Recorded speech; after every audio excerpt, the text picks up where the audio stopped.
Buenos días a todos y a todas. Volvemos a meditar en un personaje, el rey David.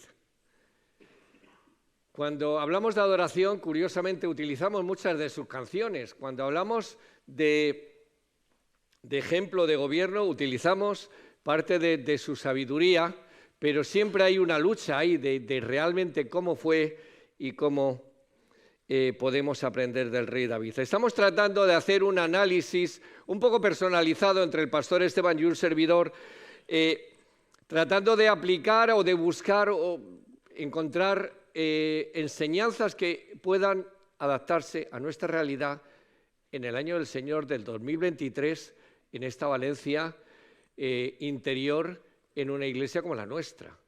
Y a veces realmente es un gran reto, os voy a ser sincero, porque si creemos que la Biblia es soplada por Dios, si creemos que la mayoría de los detalles tienen un sentido, a veces es difícil entender a este David que vivió en un escenario, como decía Shakespeare, en este mundo hecho un escenario en el cual cada uno de nosotros tenemos nuestros papeles y en los cuales nos toca jugar o participar en varias ocasiones.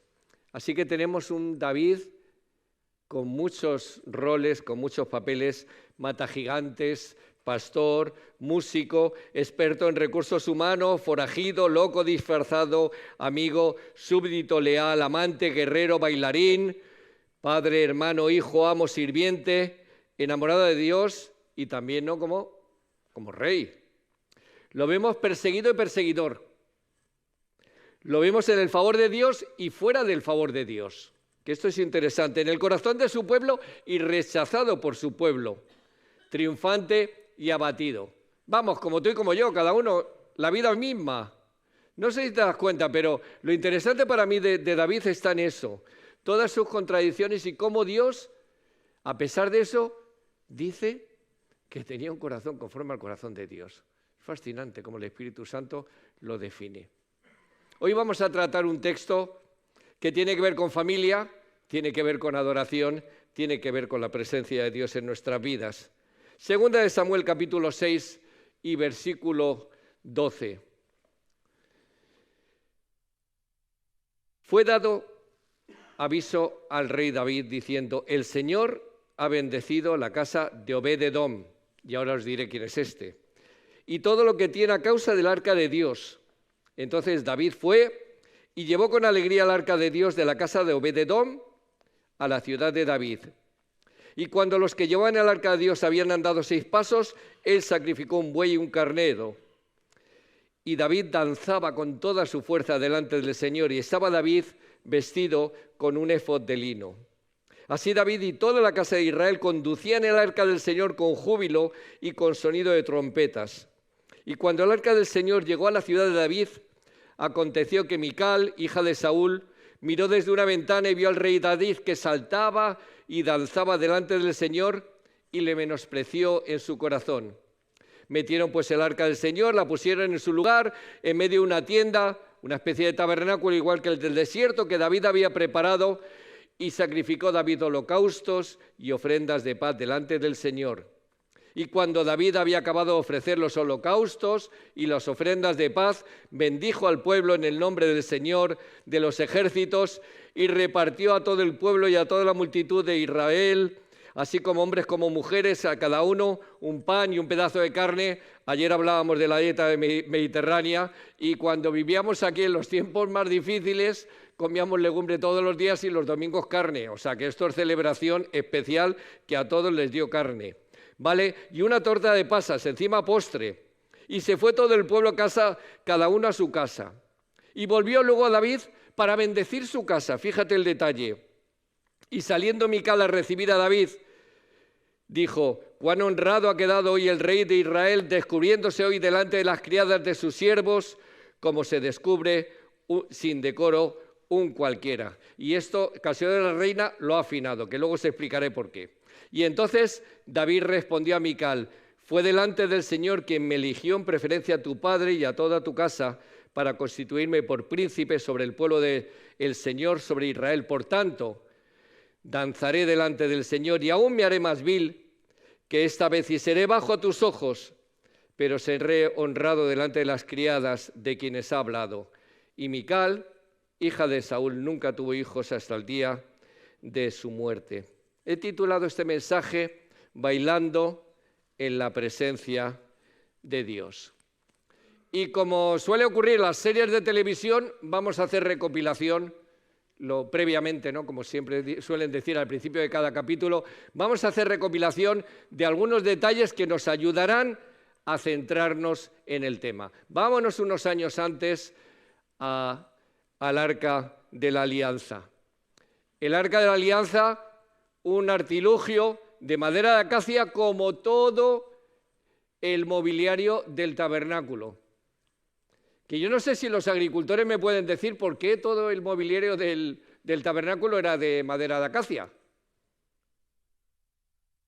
A ver, alguien que se le ocurra. ¿Por qué todo era de madera de acacia? Si había maderas mejores. Cedro, roble, castaño. He dejado a los agricultores en blanco. ¿Por? Ahí, Vicenta, muy bien. No le entra la polilla y además tiene otra característica muy importante. No pesa nada. Es súper ligera para llevarla en el desierto, montar y desmontar. Un arcón así de 1,10 m por 75 centímetros por 75 centímetros de fondo, más o menos como la maleta que llevaba mi nieta para ir un día a la granja escuela cuando apareció en Betania. Le digo a su madre, ¿qué pasa, que la vas a dejar en adopción? Y me dijo, no, solamente es para el día. Digo, bueno, pues me da pánico, pero bueno, ya sabéis cómo son las maletas de los jóvenes, y más cuando tienes 5 años, son importantísimas llevarte media casa. Eso era el Arca de la Alianza. Allí había ciertas cosas que, según la palabra de Dios, nos relatan en el Éxodo y también el escritor de los Hebreos. Y en ella se revelaba la presencia de Dios. Un arca con varias cosas que ahora vamos a ver. Hebreos 9:1, aún en el primer pacto tenía ordenanzas referentes a un culto y a un santuario terrenal, porque el tabernáculo estaba dispuesto así.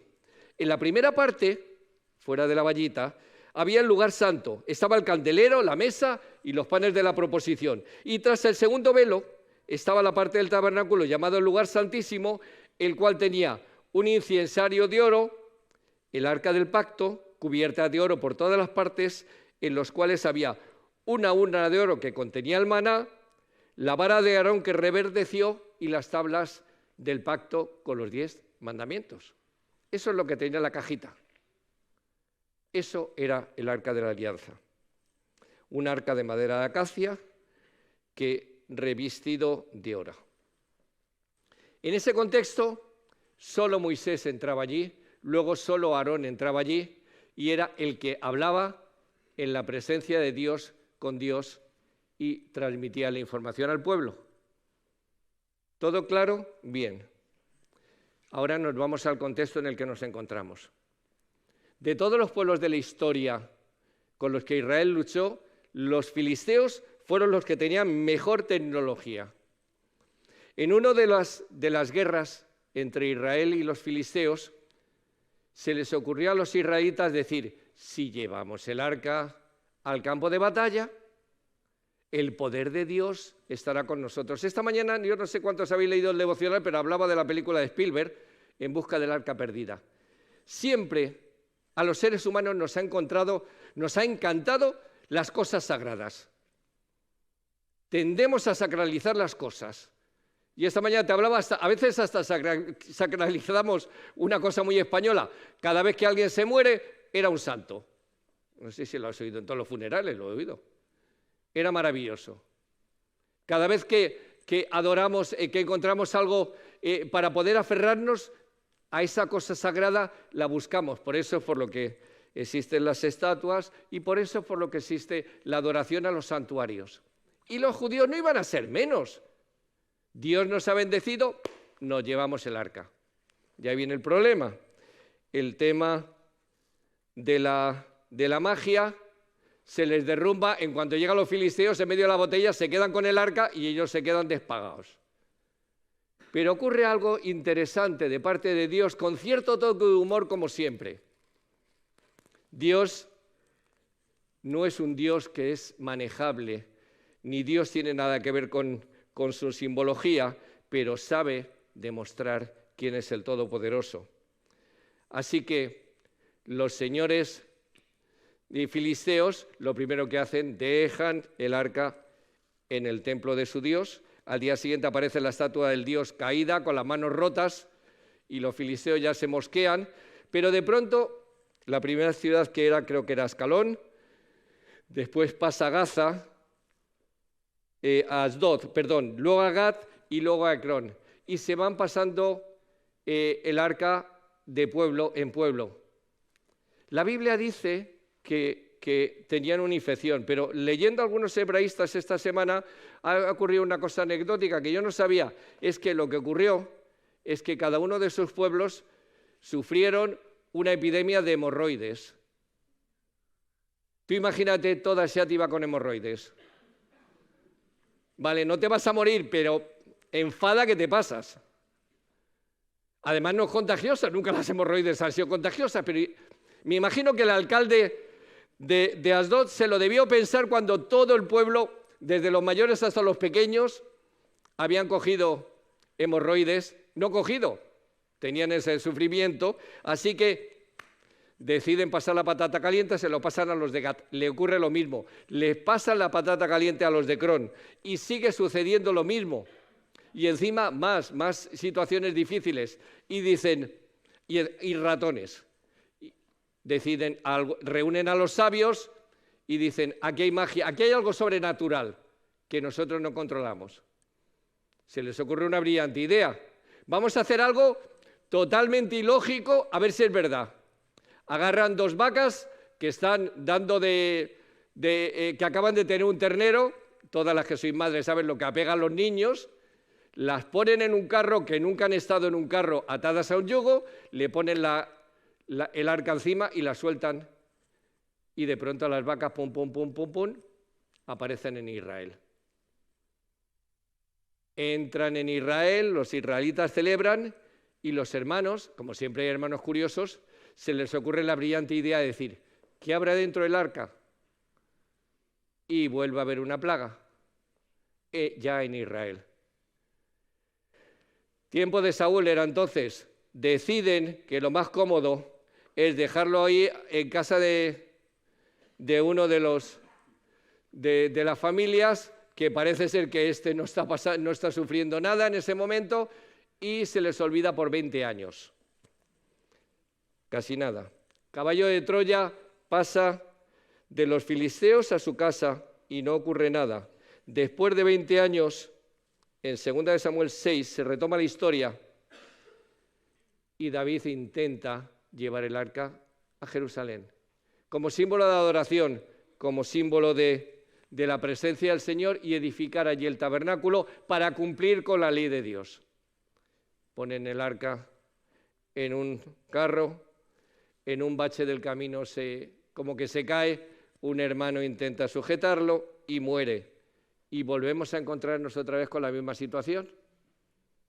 David se asusta, y esto me duele un poco, pero es así, no sabe qué hacer, y lo deja en casa de uno de los inmigrantes, de los filisteos, así como ya sabes que, como es inmigrante, si le pasa algo no pasa nada. Eso ya lo sabéis todos los que habéis sufrido esto de la inmigración. A veces es sorprendente el desprecio hacia los hermanos y los forasteros, que es un poco triste, pero el Señor bendice a este Obed-Edom, que es el del principio del texto, y deciden llevar el arca ante el arca de la presencia de Dios ante Israel.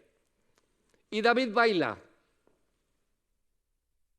baila delante de Dios.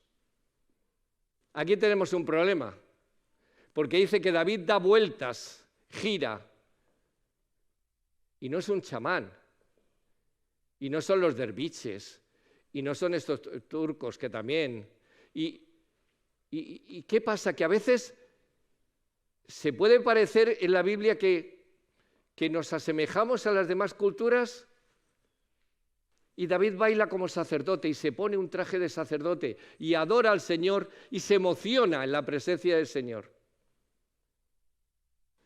Esta situación es de las más difíciles para mí de interpretar, porque tienes la opción de decir, todas las religiones son iguales. Eso me lo suelen decir algunos amigos míos. Al fin y al cabo vosotros sois parecidos. Esto viene de esto viene del otro y tiene lo del más allá. ¿Cuál es la diferencia?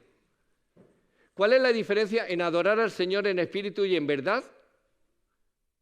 Aunque a veces hagamos cosas inusuales. ¿Cuál es la diferencia en adorar a Dios con las manos levantadas o de rodillas? Pero adorar a Dios. ¿Cuál es la diferencia con los que adoran ídolos? La única diferencia que entiendo en David en este momento es que él se humilla y dice, ya no soy el rey, soy uno más, estoy en medio del pueblo y estoy adorando al Dios Todopoderoso y se me llenan los ojos de lágrimas y me emociono en la presencia del Señor. Porque nuestro Dios es el Dios invisible, encarnado en Jesús, hecho hombre, no para que tú y yo viéramos una imagen de hombre, me encanta que no haya una foto de Jesús. Bastantes cosas raras han hecho ya con las imágenes. Me encanta que la sábana de Turín sea mentira. Me encanta que todo al fin y al cabo no tenga que ver con imágenes, porque nuestro Dios es un Dios invisible. Pero David danza.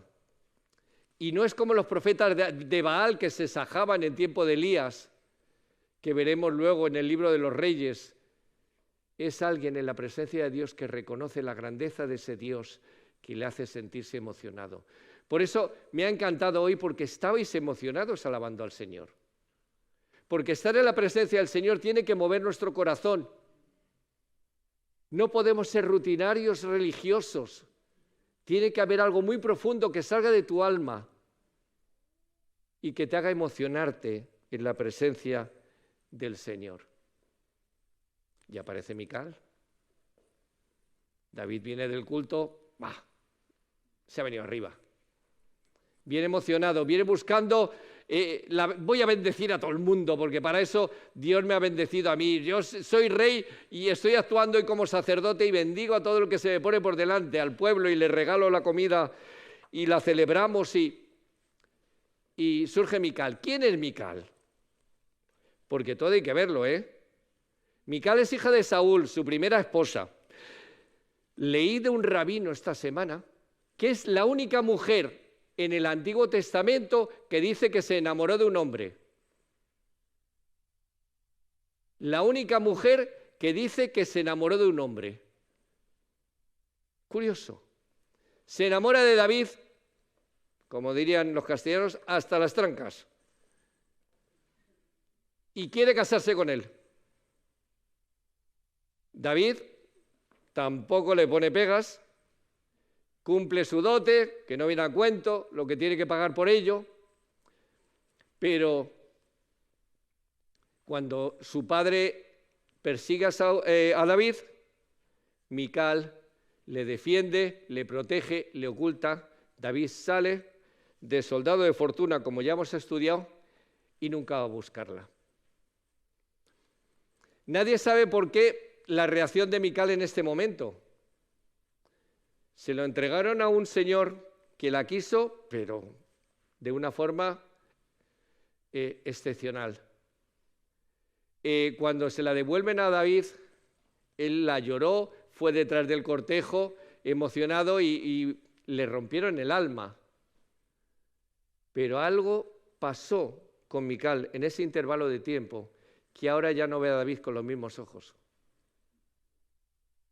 Yo no sé si le considera que se ha puesto en evidencia.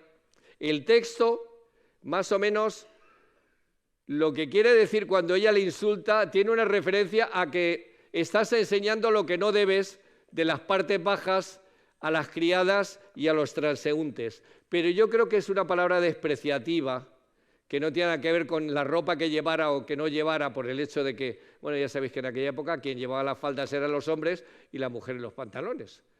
Pero, aparte de eso, creo que hay algo más profundo. No sé si ha sido el desprecio de lo que me has hecho porque me dejaste ahí abandonada. No sé si es que no tienes la categoría que tengo yo, pero bueno, surge el conflicto. Y ahí estamos, una pareja con problemas entre ellos. Y ahora empezamos a aplicar.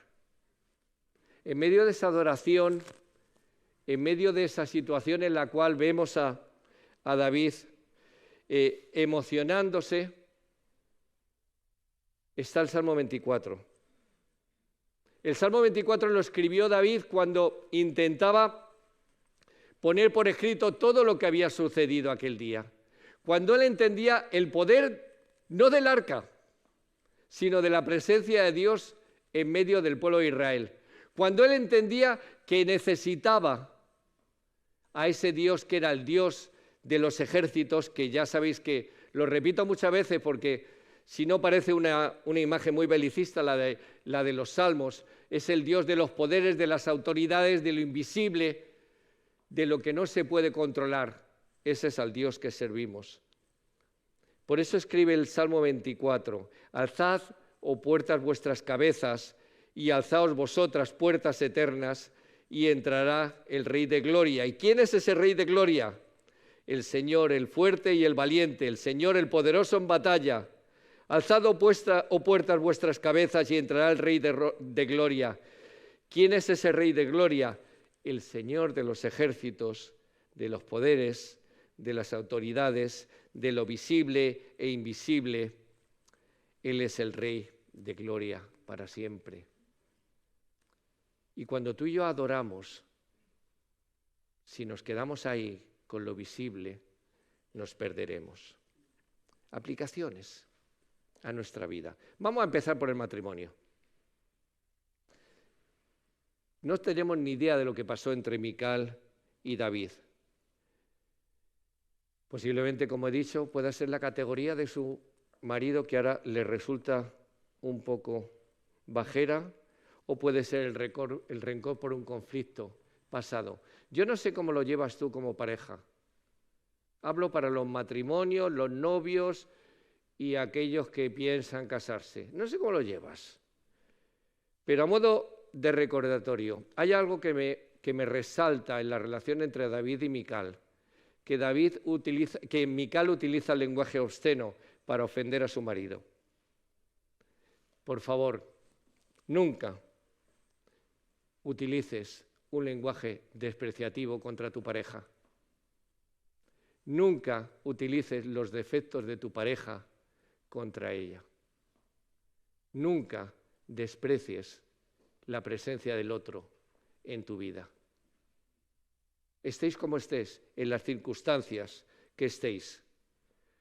Dice el sabio Salomón que hay hombres cuyas palabras son como golpes de espada, mas la lengua de los sabios es medicina. Otra cosa que se desprende del texto fue que la espiritualidad de David y de Mical no iban a la par. Por una parte iba David, que estaba allí con un subidón pentecostalillo, y por otra parte tenemos a Mical, que debía ser esa mañana un poco presbiteriana y no tenía ganas de tanto folclore. Pero ahí está. Creced juntos en el Señor.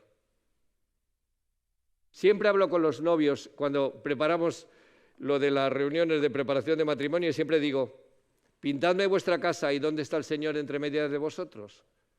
Contadme cómo va. Si no lleváis a la par vuestra vida espiritual, algo fallará.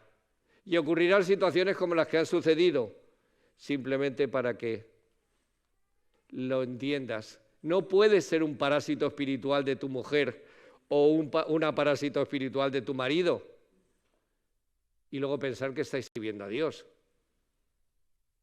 Porque parasitarios espirituales los he tenido en 42 años de ministerio, os lo aseguro, Gente que viene a chupar y a que le desmigues lo que tú estás viviendo y se emociona escuchando la palabra de Dios de tu boca. Pero yo quiero que tú conozcas la palabra de Dios por ti mismo, por ti misma. Y que verdaderamente la vivas tú.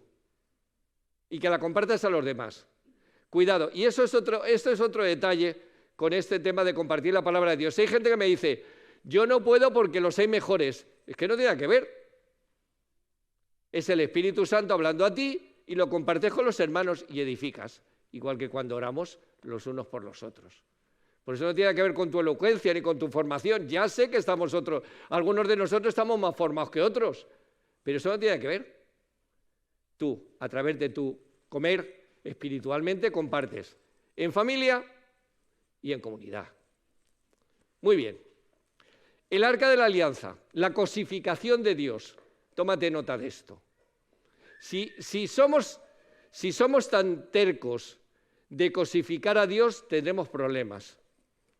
La cosificación de Dios implica que si hago ciertas cosas, Dios va a funcionar.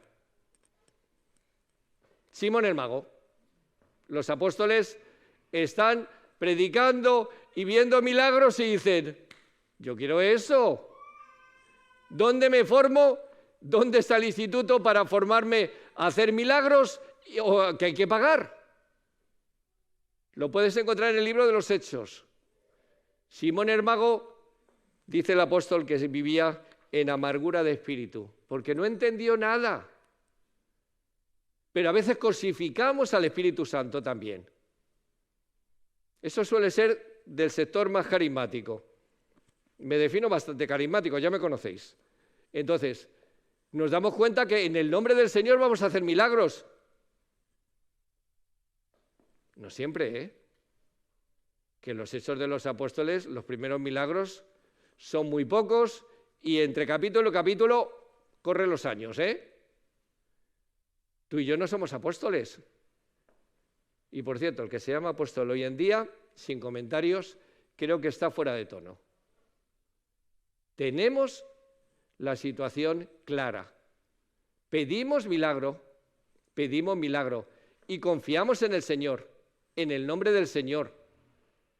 Pero de ahí a que esto sea un mercado persa en el cual todos los domingos hay shows, creo que tiene que haber un equilibrio. Simplemente el Espíritu Santo es Dios. El Espíritu Santo es la presencia de Dios en tu vida. El Espíritu Santo es la obra de Dios, el que te acompaña, el que te pasa la mano por el hombro y el que está contigo todos los días hasta el fin del mundo. No es la fuerza de las galaxias, ¿eh? Seamos coherentes. Bien.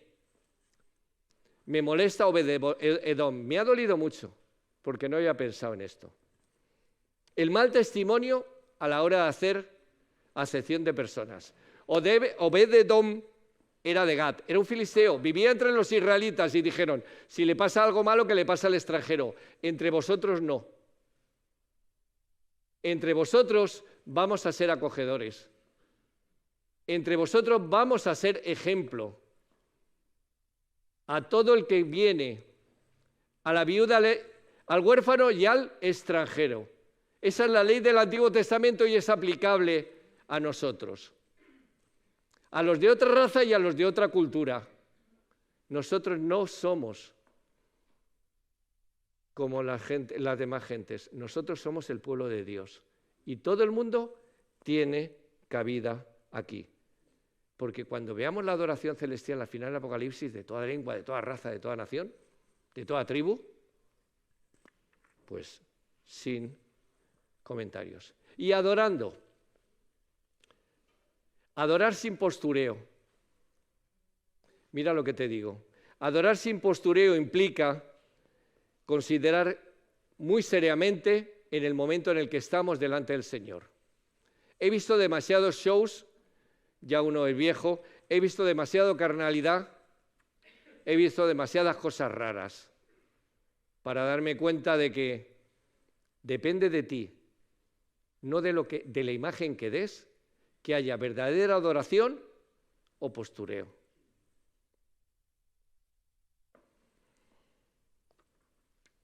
Cuando fueres a la casa de Dios, otra vez el sabio Salomón, Eclesiastés 5:1 para los que tomáis nota. Cuando fueres a la casa de Dios, guarda tu pie de acercarte más para oír que para ofrecer el sacrificio de los tontos, que son los necios, porque no saben que hacen mal. No te des prisa con tu boca, ni tu corazón se apresura a proferir palabras delante de Dios, porque Dios está en el cielo y tú sobre la tierra. Por tanto, sean pocas tus palabras, porque de la mucha ocupación viene el sueño, y de la multitud de las palabras la voz del necio, que versión española es del tonto. Donde abundan los sueños, también abundan las vaciedades y las muchas palabras. Pero tú, teme a Dios. Me gusta la conclusión de Salomón. Padre nuestro que estás en los cielos, implica una cercanía, un respeto, un entender quién es Dios, un postrarnos en la presencia de Él. Como Moisés, es que necesitamos que Dios de vez en cuando nos diga, quítate las sandalias que en el lugar donde estás es un lugar santo. Cuando tú cierres tu puerta en tu habitación y te enfrentes a la presencia del Señor, me gustaría que sea tu santuario. Cuando tú adores al Señor, que verdaderamente sea el lugar santísimo donde Dios está haciendo el milagro en tu vida y en tu corazón. Contra nuestra propia naturaleza, contra nuestros enemigos invisibles, contra lo que no podemos medir, está el Dios Todopoderoso para contestarte, para hacer el milagro, para demostrarte que Él está ahí. Por eso les ocurrió a los filisteos lo que les ocurrió, porque ningunearon al Dios de los ejércitos. Por eso les ocurrió a los israelitas lo que les ocurrió, porque ningunearon al Dios de los ejércitos. Esta semana estoy leyendo en el Deuteronomio. Reconozco que siempre he sido, lo he comentado algunas veces en esta serie, he sido predicador siempre del Nuevo Testamento y estoy intentando entender cada vez más el Antiguo. En el Deuteronomio, en el capítulo 20, versículos 3 a 4, te lo digo para que lo miren luego, hay una oración que dice Dios, cuando entréis en batalla, orad que el sacerdote ore así por vosotros. Y me gustaría concluir con esa oración, porque en batalla estás, como decía el pastor Esteban.